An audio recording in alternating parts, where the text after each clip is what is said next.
Merhaba arkadaşlar. Şimdi lastikten bir oyuncak tabanca yapıyoruz.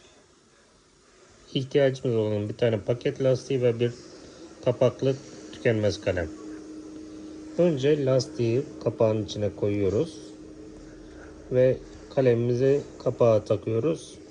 Böylelikle lastik orada sıkışmış olacak.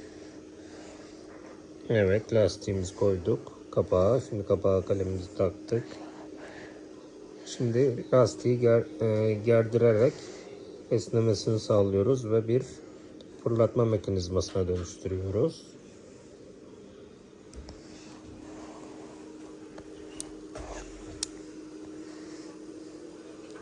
Evet, gayet güzel oldu. Tabi biraz hassas bir alet. Evet, fırlattık ve gitti. Harika.